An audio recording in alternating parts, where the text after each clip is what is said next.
Welcome to our Self-Care Through Bereavement webinar.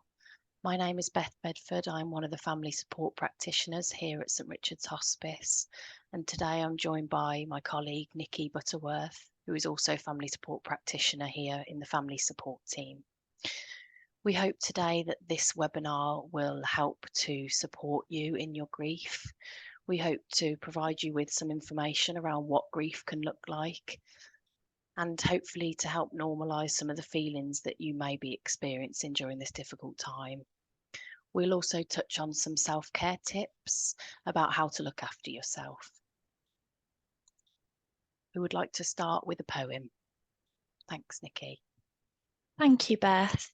As Beth explained, we will be sharing a couple of poems throughout the presentation. This one in particular we find is very relatable, where grief can be so up and down. Grief is like the ocean. It comes in waves, ebbing and flowing. Sometimes the water is calm, and sometimes it's overwhelming, and all we can do is learn to swim. Thank you, Beth. As Beth explained, we wanted to talk about some of the symptoms that you may be experiencing at such a difficult time, and how closely linked those physical symptoms are with those emotional symptoms. Some people can experience real changes in their mental function, and different behavioural reactions as well, and these are also normal. You may be experiencing some of those physical symptoms, such as headaches, disturbance with sleep, sometimes a loss of appetite as well, and these can all be very, very normal. That heaviness that people can describe that they feel, sometimes that could be feeling that weight on your shoulders. Oversensitivity to noise. Sometimes people describe needing that quiet time to maybe spend some time alone if you're feeling quite overwhelmed. Numbness. Maybe you don't have the words to describe how you're feeling at the moment. Anxiety, confusion. Maybe that sense of disbelief of what's actually happened. The loneliness and emptiness that you may be feeling. And people often describe guilt. It could be regret. Those are all such normal things to be feeling. And it's important to remember those feelings of regret and guilt really do come from a place of love. We want to know that we did the best for our loved ones. It could be an inability to focus or concentrate. Some people may find taking a break from work has helped, or going back to work after a bereavement can be really difficult. It could be you're experiencing difficulties making quite a simple decision. It could be going to the supermarket trying to do a food shop. And that feeling of disorganisation. Life feels so different now, and it's really difficult to try and find your new normal. Being tearful, crying, those are all such normal symptoms and really do come from a place of love. Restlessness, maybe being unable to settle. Dreams that relate to our loved one or the experiences that we've been through. And some people want to carry those objects that belong to somebody, keep them close. It could be wearing clothes that belong to those that we love. All of these are such normal symptoms that you may be experiencing. And you may wish to pause this video and have a look at some of those. It could be that some you don't relate to, or there may be things on there that you would like to add as well. Thank you, Beth. When looking at emotions as well, we often look with clients at the tangled ball of grief. It could be that you're experiencing a range of emotions that are all tangled together, literally like a ball of wool. And sometimes it can help to unpick that and think about those feelings that you're experiencing. It could be a high level of anxiety. And sometimes this tangled ball, people describe feeling as a knot in their tummy. It could be feeling like your head is really, really full with lots of tangled emotions together. That feeling of despair. It could be envy or jealousy over how other friends or family members are coping with their grief, and it can be quite normal to compare those things as well. Maybe that feeling of helplessness. or loneliness and yearning for that person. It could be that you maybe want to write down your own feelings around how you would describe your grief, how it feels, what that looks like. But again, to be reassured, all of these emotions are so normal at such a difficult time. Thank you, Beth.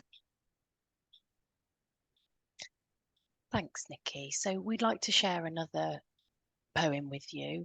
That is one that people say to us they can really, really relate to in helping, as I said at the beginning, to normalise some of the feelings they might be experiencing. So that's normal. If you think you're going insane, that's normal. If all you do is cry, that's normal. If you have trouble with minor decisions, that's normal. If you can't taste food or have any semblance of appetite, that's normal. If you have feelings of rage, denial, and depression, that's normal. If you find yourself enjoying a funny moment and immediately feeling guilty, that's normal. If your friends dwindle away and you feel like you have the plague, that's normal. If you can get a glimmer of your loved one's life rather than their death, that's a beginning. If you can remember that special person's smile, that's healing. And if you can find that your mirrors have become windows and you are able to reach out to other bereaved people, that's growing. So what we thought we would do is share with you a few theories of grief that we share with our clients here at St Richard's to help give an understanding of what grief can look like over time and what you may be experiencing or have already experienced. So we start off with Growing Around Grief by Lois Tonkin.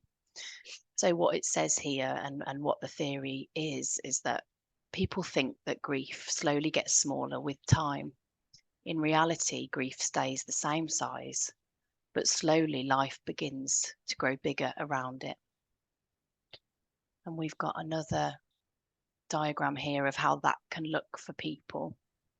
So where this theory came from was that somebody described to Lois Tonkin that before their loss, their life was this white circle here on the left. And it was normal, and that's how they knew their life to be. And then when they experienced the death of somebody very significant to them and the loss of that loved one, their life was overtaken by this darkness, this sadness, and this grief. And what they would expect to happen would be that over time the grief would become smaller, more manageable, and just there, but not as big and as overwhelming as it is at the time of that loss. But what the reality is, and what that client found, was that actually over time that grief didn't change. It didn't change in size or how painful it was, but actually over a period of time, life began to grow around that grief. Other things started to happen, and actually it gave space to step out into life, but actually the grief remained the same. And the hope is with this that you can enjoy life again, although you will always carry your grief with you. There will be life happening around it again. So to kind of sum that up, Tonkin said, in some ways, the pain of grief itself stayed much the same. But as time went on, my world expanded, so it felt less suffocating. So another theory we look at is Kubler-Ross. So this is the more kind of traditional grief theory that you may be familiar with, which is the 5 stages of grief, starting with denial, moving to anger, experiencing depression, bargaining, and working towards the acceptance of this loss and a new life. And what we found from talking with clients and with them sharing their experience of grief with us is that, yes, people can experience these different emotions, but it may not always be in this order. So you may not experience denial and then move to anger and end in acceptance. It may be that you bounce between all of them at different stages, and that's okay and very normal. And what we want to kind of reiterate is that there are stages of grief, and there can be different emotions within that, but it is theory versus reality. So actually the stages of grief are there, but that could be your experience there on the right, that you are bouncing between the two different days, hour to hour at times, and that is absolutely normal to do that. So another theory that can help to explain what grief can look like for some people is Strobe and Schutt. And this is a theory that explains that we can move between different phases of grief. So on the left, we have the loss-oriented phase of grief, which in more simple terms is the feeling side of grief. And that's where we can really be in that grief, if you like. We can be sat in that darkness, in that heaviness, and in that sadness. And then also there is another phase to grief, so the restoration oriented side of grief, which is in simple terms the doing. So that can be doing simple things like going out to do the food shop, or taking the dog for a walk, doing the school run, all of those things that have to be done in order for us to carry on in some ways. And what Strobe and Schutt suggest is that a healthy way to grieve is to bounce between the two. So what we can find is that some people will sit in one or the other for a period of time, which is okay, but it's really important that we find a way of oscillating between the two, between the doing and the feeling, and not sitting for too long in one or the other. People often describe, don't they, as well, Beth, how sometimes it feels as though you've taken a step back. You may have heard that term and feel it's quite familiar, when actually, if you're able to go to work one day or go out for lunch with friends, maybe the next day you're feeling quite sad, quite tearful, and people describe feeling as though they've taken a step back, when actually if you can look at that and see it as taking a step maybe into that sort of the feeling section, and not seeing it so much as a step back, but also the oscillation process. I think that's a really relatable theory. Absolutely. So Elizabeth Kubler-Ross said, the reality is that you will grieve forever. You will not get over the loss of a loved one. You will learn to live with it. You will heal, and you will rebuild yourself around the loss that you have suffered. You will be whole again, but you will never be the same. Nor should you be the same, and nor would you want to. So we've shared that with clients in the past, and people say that that can feel really daunting. That thought of, I will never get over this. This will never get better. And what this suggests is actually we wouldn't want to be the same person as what we were before we lost that loved one. Because sometimes people describe that when that person has died, a piece of us goes with them. So of course we will change. And the hope is that life will rebuild itself around that loss. We won't be the same, but we will live again. And there is life to be enjoyed on the other side of this. So I'll hand over to Nikki to talk us through the pillars of strength. Thank you, Beth. The Pillars of Strength by Julia Samuels. There's lots of work. Julia Samuels is, she provides lots of really good podcasts, things like that, lots of books that she's written, and all are very, very relatable in regards to describing that managing that pain of loss. And these are some of the active things that we can do to help us manage that pain of loss and build an internal structure when we feel how this describes that terrible black hole inside of us. Thank you, Beth. So the first pillar we're going to look at is the relationship with the person who's died. So a central pillar in the support of our system, finding ways to externalise that relationship. So it could be wanting to feel close to them. It could be wearing something that connects us to that person. As it describes here, it could be a watch or a scarf.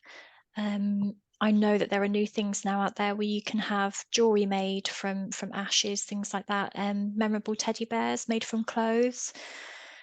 It could be you want to visit their grave, maybe lay their favourite flowers, creating memory boxes where you can place special objects inside.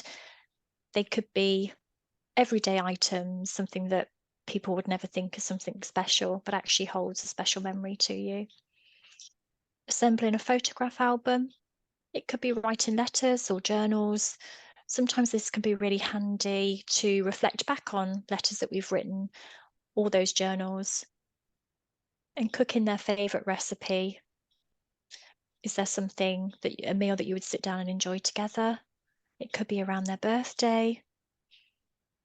But there are all ways to help stay connected to that person who's died. Thank you. This talks about the relationship with ourselves. It talks about how our relationship with the world and others is changed by grief, and how we need to show ourselves that self-compassion, that kindness, when we are struggling at such a difficult time. We often can be our own worst critics, and it's really important to avoid that self-attack and that self-criticism we often do. If we're struggling to focus on things, maybe we're struggling to go back to work, maybe we're struggling to go out and socialise with friends and family and offer them support. It's really important to show ourselves that kindness, give ourselves that time and compassion that we need at the moment. Julia Samuels describes how we all need defence mechanisms. It could be that sometimes we tend to shut down when we're quite upset. We could naturally want to push people away, especially if it's difficult to talk about things which are so painful. When actually sometimes let people in. It could be sharing your story, lean on others around us for support. Thank you.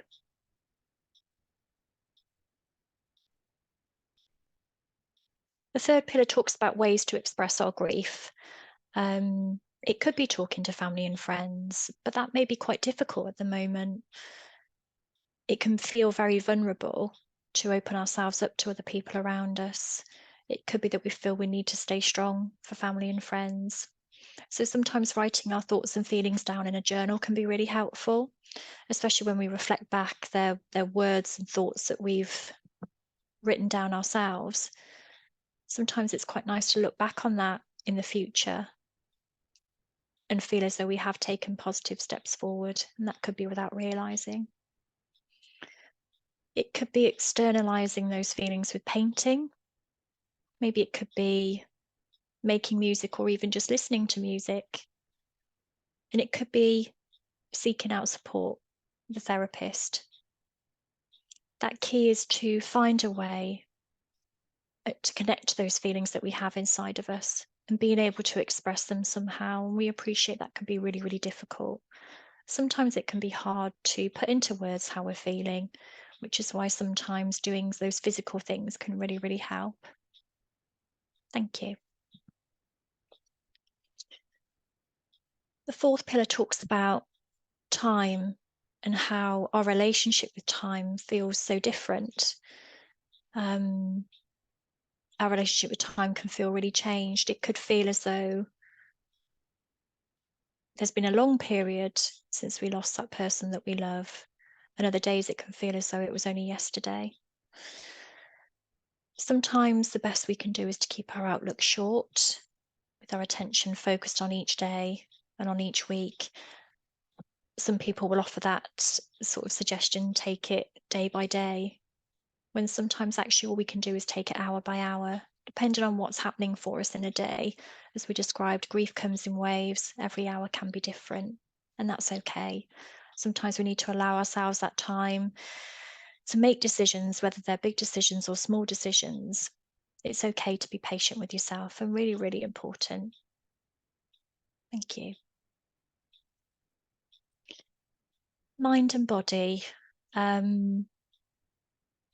Sometimes it can help to establish a regime that helps to regulate our body, which can help support us emotionally. So we looked at the start of this presentation around sort of those physical symptoms and emotional symptoms and how closely they're linked.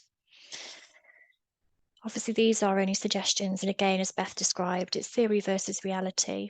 So cardiovascular exercise can help to ease those feelings of anxiety, but also walking. It could be taking the dog out for a walk, being outside in nature, maybe some relaxation or meditation and exercise, which can help to build an appetite. Maybe we're struggling with eating at the moment, and having that quiet time to ourselves as well. All about that self-care. Eating regularly. Again, we said that could be really difficult. And sometimes trying to avoid those sugary snacks and be quite tempting.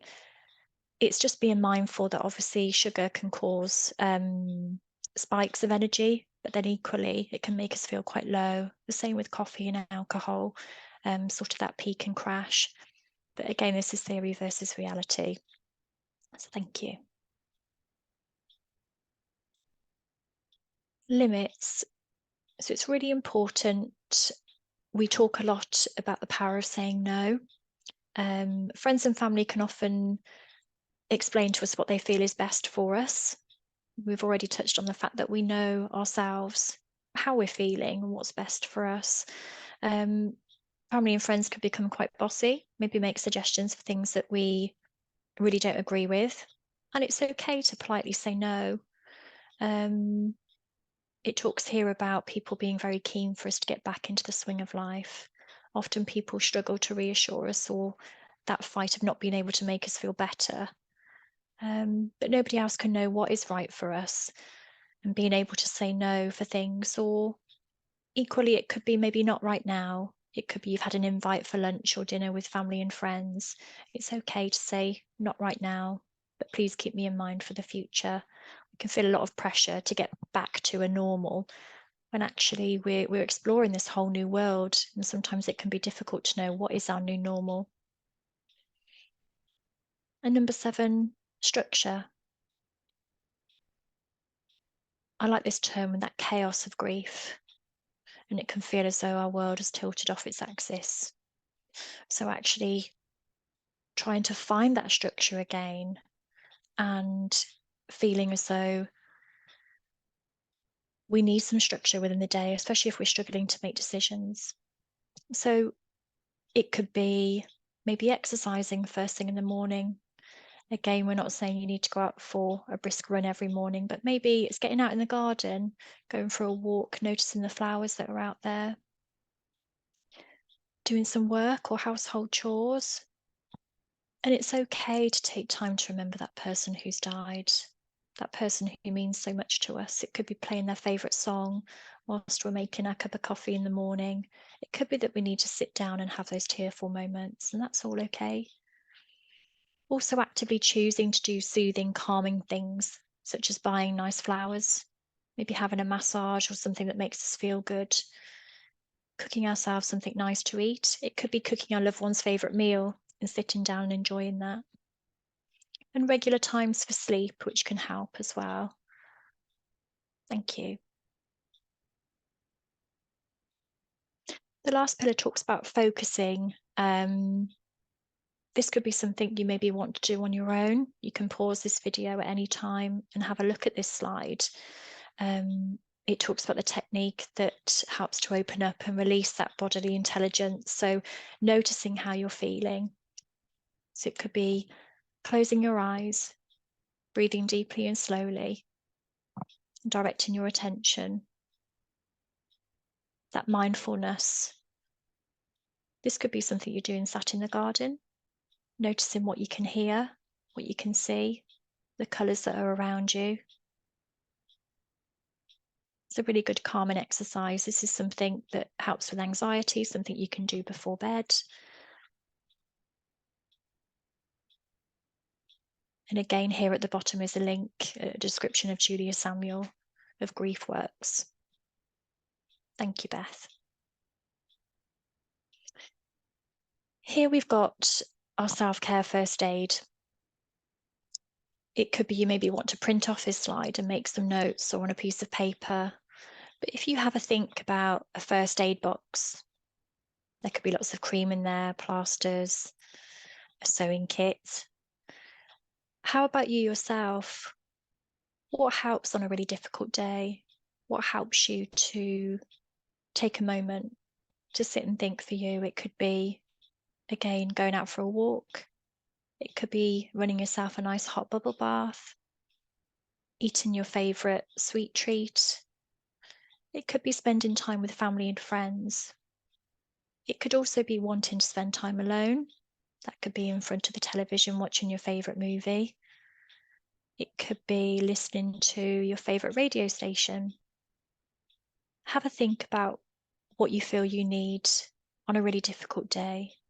And it's quite nice to look back and reflect on this, to think, what do I need to look after me on such a difficult day? And sometimes these things can change. Maybe you don't know until you've tried that new activity. It could be taking up a new hobby. Maybe think about in the past what has helped you when you've had a really difficult day. And sometimes it can be simply just sitting, taking that time, looking through photographs, having those tearful moments, reflecting on memories with our loved one. Thank you. Here we look at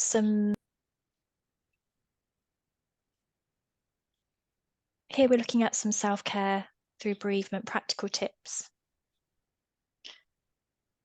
Being patient with yourself, not comparing yourself to others. We all grieve so differently in our own way, and it's really important to not compare yourself to, it could be a sibling or parent or loved one, maybe your friends. We all grieve so differently. It's really important to grieve at your own pace. Again, it mentions asking for and accepting help. I think watching this video is a really good step. Talking to others. We've mentioned rest and exercise, how important that is, and trying to develop your own routine. Introducing pleasant changes into your life. That could just be making more time for you. Accepting your feelings as part of that normal grief, and that's so important. Being around people, leaning on those who love and care for you, but equally, if you need to, scheduling that time alone. Taking care of a plant or pet. It can be really nice to do those kind gestures and do things for others. And I think as well, Nick, just to interject there, taking care of something else can also give us that sense of purpose again, especially if we've been caring for somebody for a really long time. Even if it is just a plant, maybe it's the person who you've lost, it's their favourite plant, and giving you that purpose to get up every day and water the plant and make sure that it's in the right sunlight, can give you that purpose back again. Absolutely. Thank you. So we will just finish by having a look at one more poem called A Pair of Shoes. So I am wearing a pair of shoes. They are uncomfortable shoes. I hate my shoes. Each day I wear them, and each day I wish I had another pair. Some days my shoes hurt so bad that I do not think I can take another step, yet I continue to wear them. I get funny looks wearing these shoes. They are looks of sympathy. I can tell in others' eyes that they are glad that they are my shoes and not theirs. They never talk about my shoes. To learn how awful my shoes are might make them uncomfortable. To truly understand these shoes, you must walk in them. But once you put them on, you can never take them off. I now realise that I am not the only one who wears these shoes. There are many pairs in this world. Some people are like me and ache daily as they try to walk in them. Some have learned how to walk in them so that they don't hurt quite as much. And some have worn these shoes for so long that days go by before they think about just how much they hurt. No one deserves to wear these shoes. Yet because of these shoes, I am a stronger person. These shoes have given me the strength to face anything. They have made me who I am.